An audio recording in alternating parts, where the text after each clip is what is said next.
The following program is sponsored by Friends of Life Outreach International. Jillian's visit to the doctor while pregnant changed their life's trajectory. Well, we knew the test was positive for something that was life-altering, permanent, possibly deadly, but we didn't know what. And we had to go in to get the official results. And the doctor said to us, well, it's not good news. And it's normally at times like these, people want to talk about their options. The gift of the unexpected. Next on Life Today.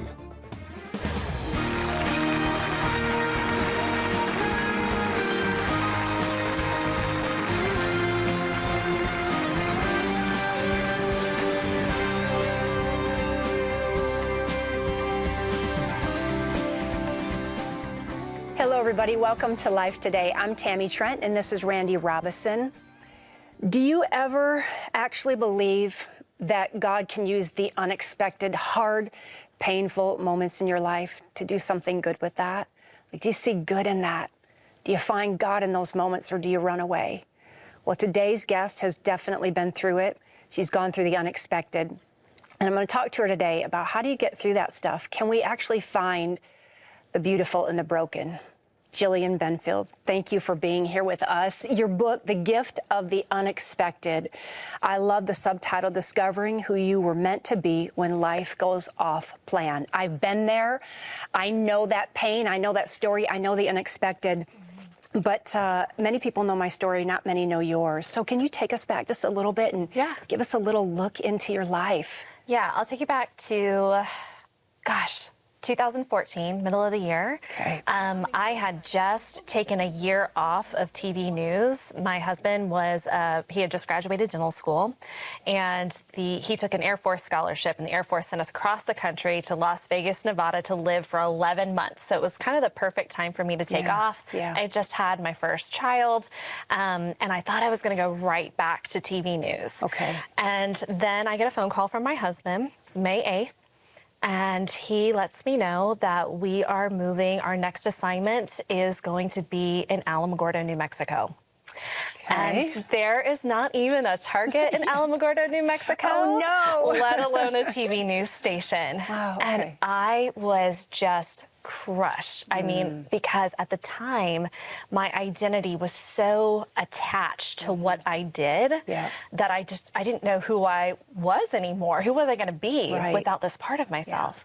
Well, that same day, I had this little whisper that told me to take a pregnancy test. And we were not in the business of trying. Our daughter had just turned a year old, and lo and behold, it was positive. And I thought, okay, God, okay, you want me to be a stay-at-home mom, I get it.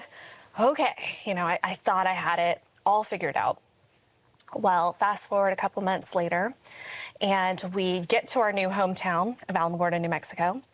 And 8 days after we arrived, we still have boxes everywhere and that sort of thing. I go in for my 20-week ultrasound.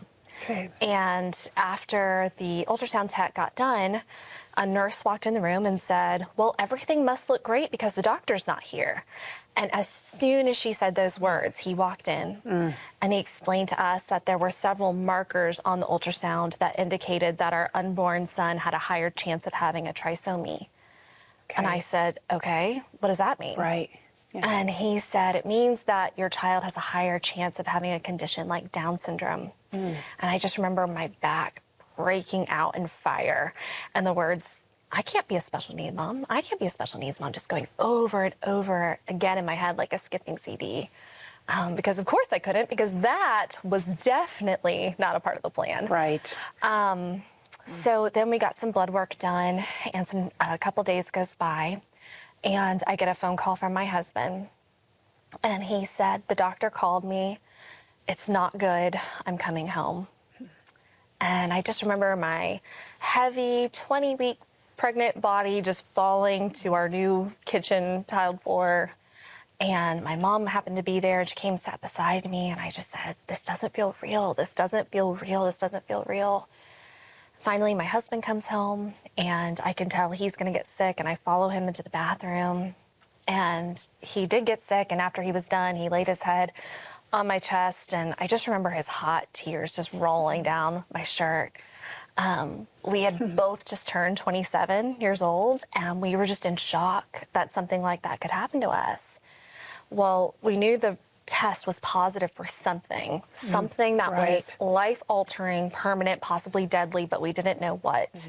And we had to go in to get the official results. And the doctor said to us, well, it's not good news.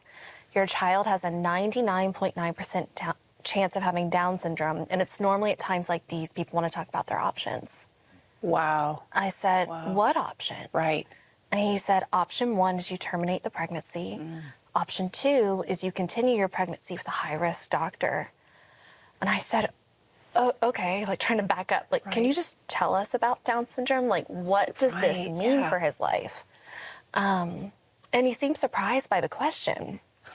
And he said, oh, well, at worst, he'll never be able to feed himself. And at best, he'll mop the floors of a fast food restaurant one day.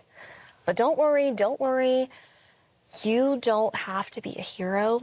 You can have the baby here and we can keep him comfortable, but we don't have to do anything drastic to save his life. My goodness. So in other words, we could have our child to keep our consciences clean, but we could let him die of natural causes. Wow.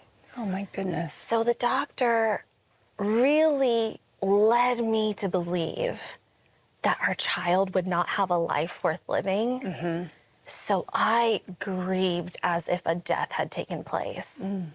But it would take me a long time to realize that, yes, that grief was spurred on by the doctor, but it was so deep and so heavy because my outlook was more in line with the doctors than I wanted to admit.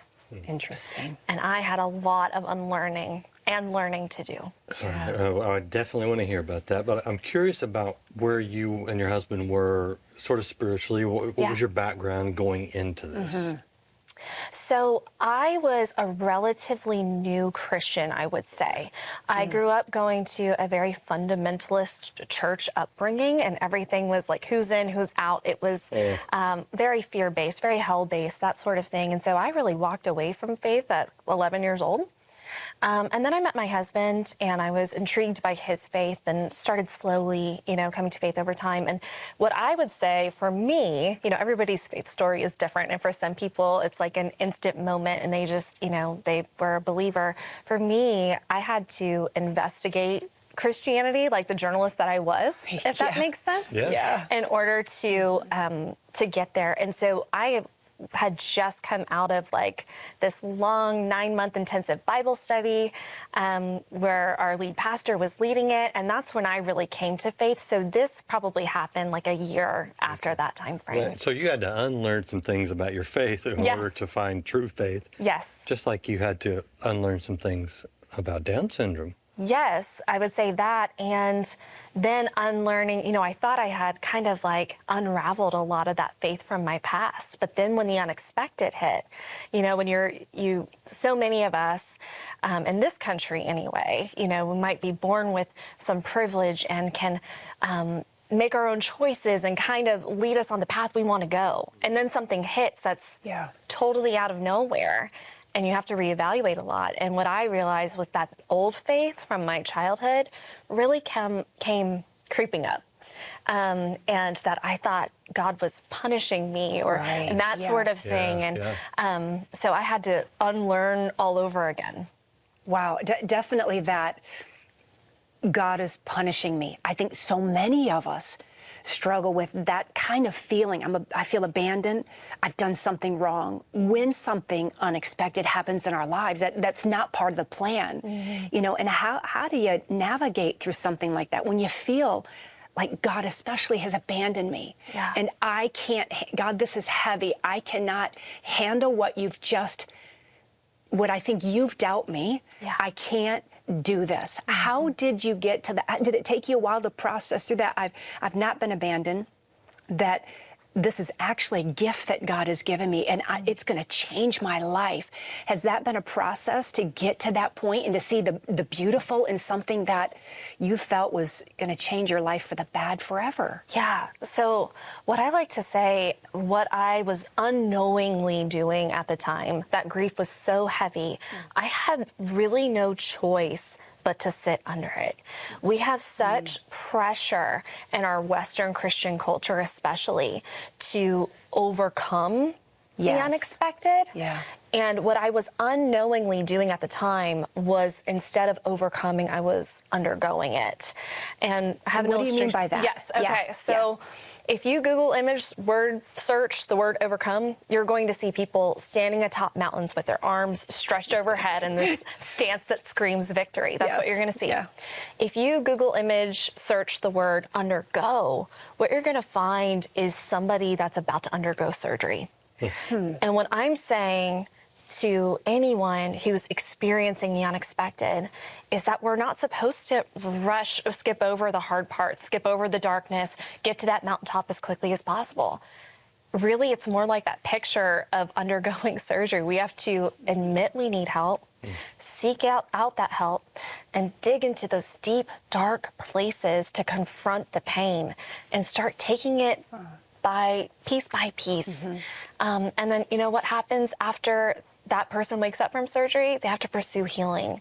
That's what undergoing is like. And so for me, with my unexpected circumstances, undergoing meant unlearning a lot of the bad ideas I had about success and worth. And yes, it was because of this Down syndrome diagnosis, but I think no matter what your unexpected circumstance can be, I think we all kind of go through that a little bit, because we thought life was heading this one way where we had this amount of control, and then something knocks you off that course, and maybe that path you get blown off course, and you have to reevaluate your life. And so I realized that my grief was so heavy about my son's diagnosis because I believed my worth was attached to my resume. Interesting. So if he was going to have this life where he could not maybe earn the things that I had worked hard to earn in my life and achieve this success that me and my husband had been working to achieve, then how was he going to live a successful and therefore worthy life? Because I had tied those things together. But they're not together. You know, success is very different in God's eyes than it is in the world's eyes, right? And so that was a lot of my undergoing process, was unlearning those things. So what did you tell the doctor? Honestly, I don't remember. It was such a traumatic experience that I had told my mom what happened after, and then I forgot about it. And it wasn't until she reminded me like 2 weeks later where it all came flooding back. So, yeah. So obviously you had the child. Yes. And so, I mean, that's an unexpected circumstance. And you talk about in your book an unexpected transformation. Where's the gift part come in? So what I would say is that the unexpected, I believe, is one of the greatest pathways to transformation, because it teaches us, if we're willing to undergo it, who we are and who we are not, and hopefully teaches us a little bit of who God is and who God is not. And I think with this process of undergoing, that we can really become the fullest version of ourselves. You know, transformation is an ongoing process, but I think, man, there's no better way to spur on that process than the unexpected. So our circumstances, you know, I've come to look at my circumstances or my son's diagnosis very differently now than I did back then. You know, I was ableist. Ableism is the idea that disability is inferior and something that needs to be fixed. I no longer hold that viewpoint, but I think when we start to really look at what is paining us and why, we get to unravel things about ourselves that we need to unravel, and things about God's nature that maybe have been tied up with our culture. Like what? I mean, I understand a fundamentals background, which all sorts of baggage. but what did you learn about God one-on-one through this process? I think that I thought somehow with our Western church culture was like tied up with the prosperity gospel. Like, and I didn't even realize it, if that makes sense. Yeah, sure. Like, if I did good, that I would get what I wanted, or, you know, that sort of thing. And, you know, I would say one of the biggest lessons that I learned through all of this was God promises resurrection. And that doesn't just mean about what happens to us at the end of our lives, that we go on to the next life, but he offers resurrection in and out and over again in this life. You know, no matter what your unexpected circumstances are, I think so many of us may want to hit the rewind button and go back to our old lives, go back to what it once was. That's not what God promises. But what God does promise is resurrection. So he will take what seems dead and he can bring new life out of that. We had the bright spot of Alamogordo when we lived there was White Sands National Monument. And there's this part in the book where I talk about it, because if you just look at it, it just looks like a beautiful piece of scenery, but it's the product of death and resurrection. It used to be covered by an entire giant lake, and the lake is no longer. The lake's never coming back. But it left behind these gypsum deposits, and then through the whipping winds, and these deposits broke down. And what we have now, through the unexpected climate and all of that, we have something beautiful. And that's what God does in our lives too, is that he takes dead things and breathes new life into them. He does. I mean, it's the rebuilding, it's the restoring. And I think that, you know, there's a lot of people, Jillian, that feel right at this moment that they're walking in the unexpected. They can't see God. They can't feel God. They've been given a diagnosis. They've been told something really hard. You're going through a tough divorce, and they can't find hope. They don't see the other side. And I think your story, it brings hope. It brings hope to me in such a way that to know that God is a resurrector. He will bring new life. He will rebuild. He promises these things. And for anybody that is today going through anything in your life right now, you have to trust and believe that God will bring back to life areas in your life that you thought were dead and forever gone. He can make beautiful out of the broken in your life and give you something brand new to hope for and to live for.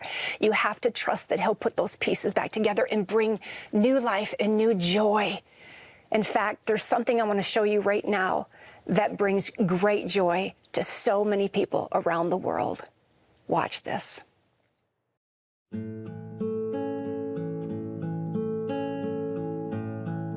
As the world celebrates the birth of Jesus, this Christmas, Life Outreach International is also celebrating nearly 2 decades of spreading this good news in a very special way.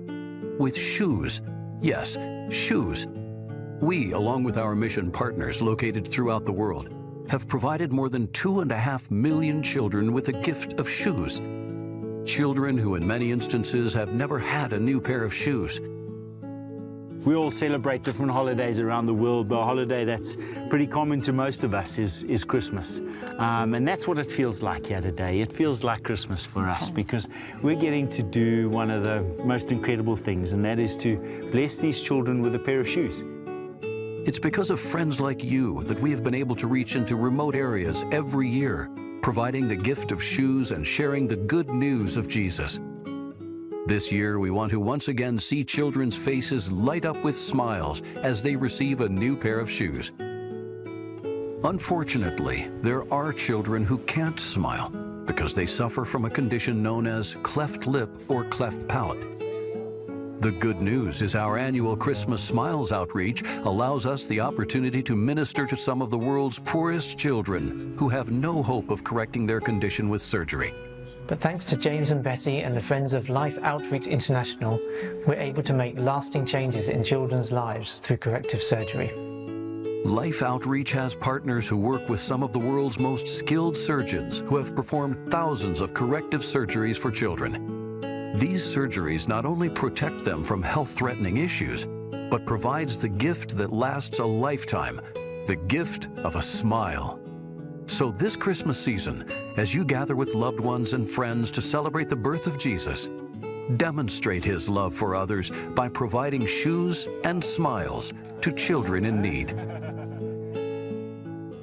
I love this part of our ministry so much, Randy. There's nothing more exciting for me in all the travels that I've done truly with Life Outreach, where I get to sit with these kids and put a brand new pair of shoes on their feet, some of them for the very first time. It's so much fun, and they're so happy about it. Do you know that we have given away over 2.5 million pairs of shoes to children around the world? Well, and you know, it's not just 2.5 million children, rather, that have been impacted by this, because we go out later and we see that these children are passing them down. They outgrow. Yes. Kids outgrow shoes. Yes, they do. But these are so durable that they last for years and years and years, and they're not just a nice thing. And in a lot of cases, they do prevent some very serious diseases. And so it's, yes, it's wonderful to give a good gift, but it's also wonderful to do something that is improving a child's health, protecting their feet, and something that can be handed down. And the amazing thing is that this is so economical. It is so affordable. How affordable? Let me tell you. 10 children this Christmas can receive a brand new pair of shoes like this one for $36. Your gift of $36 today. That'll give 10 children brand new shoes. Amazing. A gift of $72 would give 20 children a pair of brand new shoes. And many of you, most of you, I would say, could give $180, which would provide shoes for 50 children. What a great thing. Yes, it's early, but we're talking about Christmas because we need to be ready. We've got people in the field ready to go. We got children in need. We need to get the shoes into the right place.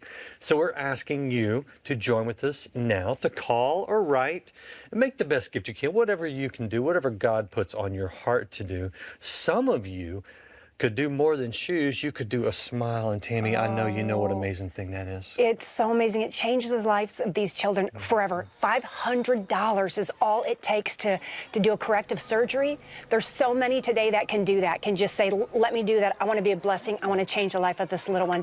Go online, make a call to us today, and be a blessing to these children. Let's help change their lives forever. Poverty is a killer. And because of it, children needlessly suffer, not only from a lack of food and clean water, but also from a lack of things we often take for granted, like a simple pair of shoes. Far too many children living in extreme poverty have never owned a new pair of shoes. And while that may seem minor in light of all their needs, walking with bare feet puts them at risk of life-threatening infections and disease that could lead to crippling consequences, and even death. By responding today, you will help secure and make ready 150,000 pairs of Christmas shoes to be shipped and delivered to children around the world, just in time for the holidays.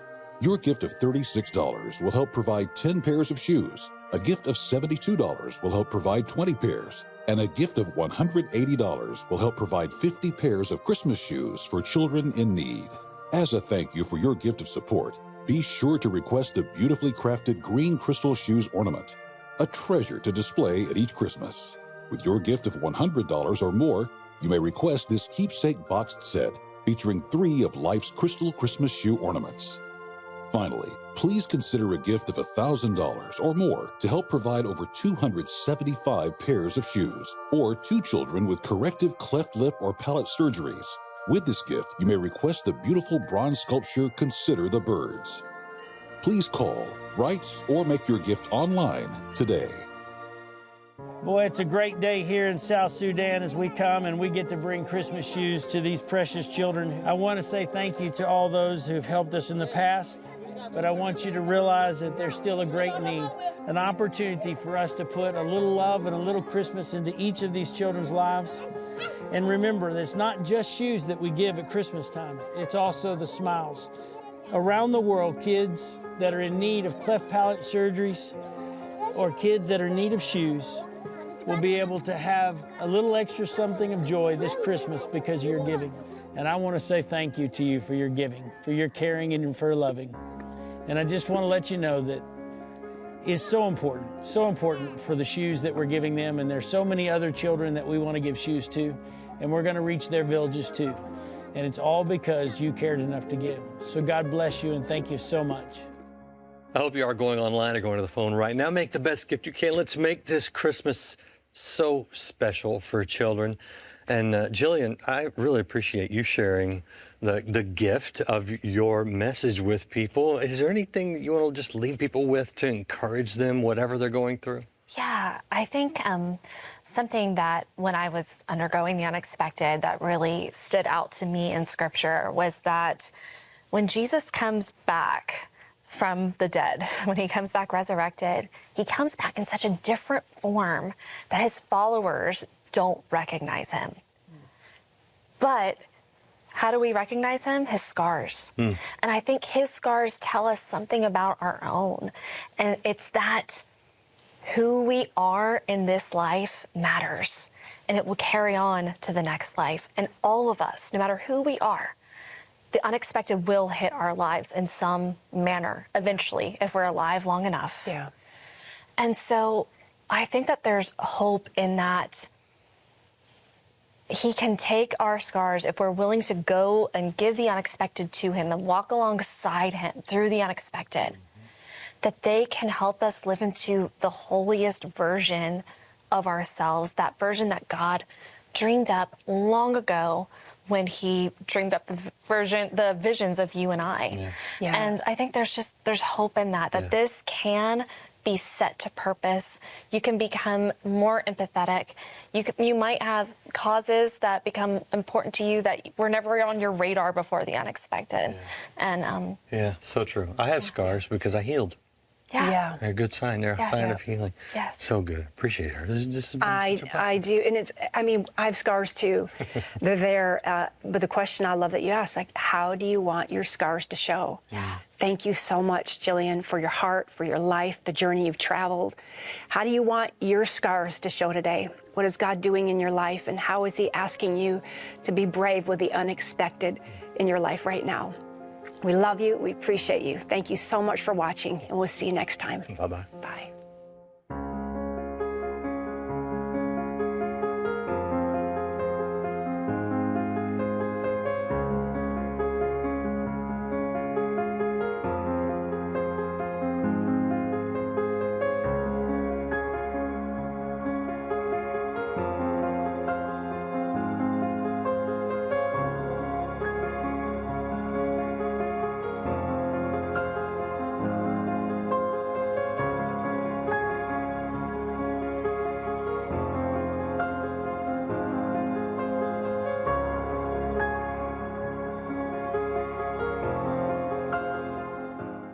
Stay connected with Life Today through your favorite social media. Get access to exclusive content and news from all of the outreaches of life. Subscribe, follow, like, and get the Life Today social media experience. Tomorrow, the trials of life can wear us down. Grace Wabuki-Klein gives encouragement and a fresh perspective not to just survive, but flourish. Life Today is made possible by the supporters of Life Outreach International. Your gift will be used exclusively for the exempt purposes of life. The ministry features specific outreaches as examples of the programs it supports and conducts. Gifts are considered to be without restriction as to use unless explicitly stipulated by the donor. The ministry is a member of the ECFA.